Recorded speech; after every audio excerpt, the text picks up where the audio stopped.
Hello everyone, once again my name is Dawsomdus. Today we're going to be doing another SCP reading on SCP-466, Mobile Veins. So let's get started.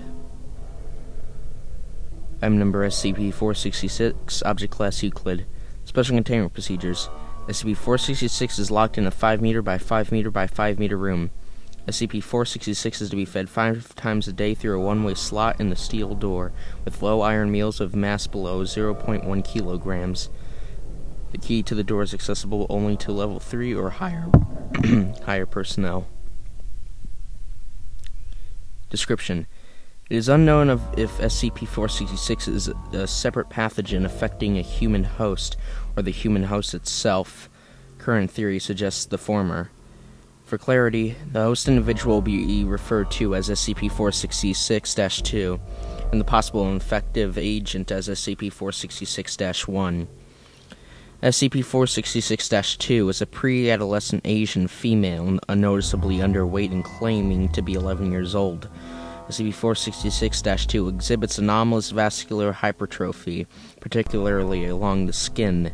This includes very broad arteries and veins not part of normal human anatomy.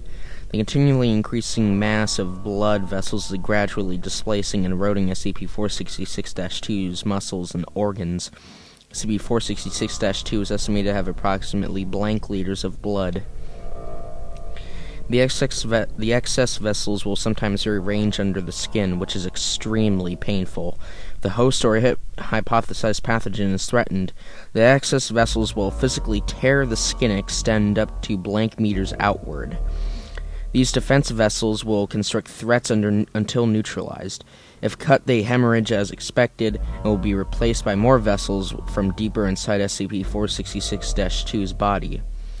As demonstrated by the rearrangements, SCP-466-1 displays some degree of control over the mobile vessels when inside the body. This control is utilized when SCP-466-2 consumes food. If SCP-466-2 does not consume the entire meal, SCP-466-1 will use the collective strength of the mobile vessels and force-feed SCP-466-2. This is advantageous for SCP-466-1. It appears that nutrients goes primarily to expansion of the mobile vessels. And then 1. We have prepared a few artificial organs for SCP-466-2 in case of the inevitable organ failure. Dr. Blank. Denim-2, see experiment log 819-466, which I'm going to right now. The following log details an experiment between SCP-819-A and SCP-466. Date: 8 blank blank.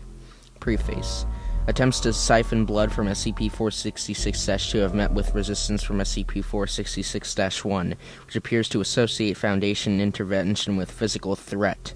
To preserve the human host, it has been suggested that SCP-819-A be used. Further, this may establish the rate of SCP-819-1's blood reduction without expanding D-Class. Procedure: SCP-466 sits in the testing chamber. Assistant Kaz enters, exhibits brief confusion, then places one SCP-819-A lollipop on the ground. Assistant instructs SCP-466 to take it, then exits. Results: SCP-466 unwraps SCP-819-A lollipop and begins consumption. Video feed shows no anomalies. SCP-466-2 remarks on flavor. After blank seconds, vascular hypertrophy has decreased visibly. After blank seconds, SCP-466-2 ceases consumption. Mobile veins from SCP-466-1 extend from SCP-466-2's mouth, eliciting a gag reflex. The veins proceed to grip SCP-819-A lollipop. For blank seconds, the veins hold the lollipop out of reach. SCP-466-2 attempts to speak and fails. SCP-466-1 withdraws into the body, taking SCP-819-A. SCP-466-2 coughs several times and requests water. Vascular hypertrophy fades rapidly. Rate of blood reduction determined to be data expunged. Notes: if this indicates pattern recognition and thought from SCP-466-1, this could be bad. Assistant Kaz.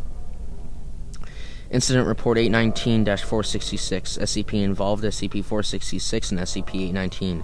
Date 9 blank blank. Locations blank blank blank. Data expunged. Description: the following events of experiment log 819-466. New instances of SCP-466 appeared throughout. Redacted. Data expunged. MTF Omicron 12 dispatched. Estimated blank % of new instances have been destroyed.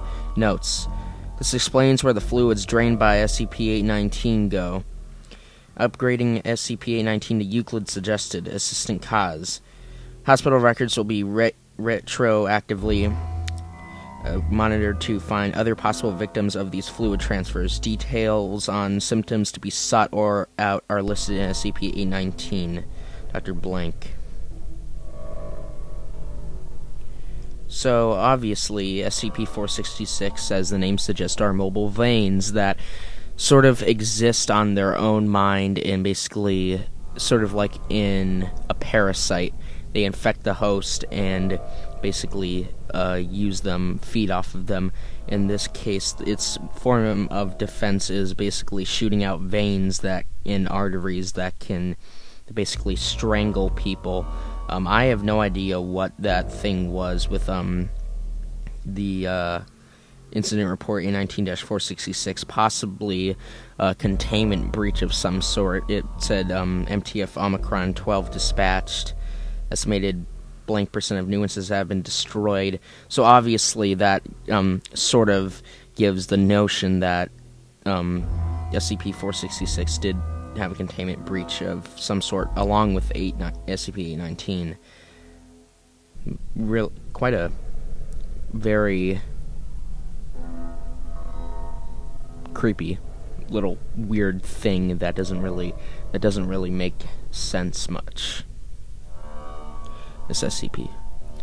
Alright, well, thank you guys so much for watching this video. If you enjoyed this video, please leave a like and subscribe. Check out any other videos that I've done, and please leave any suggestions of any SCPs you want me to do a reading on. Thank you again, guys, for watching, and I will see all of you next time in the next video of whatever I'm doing. So goodbye, everyone.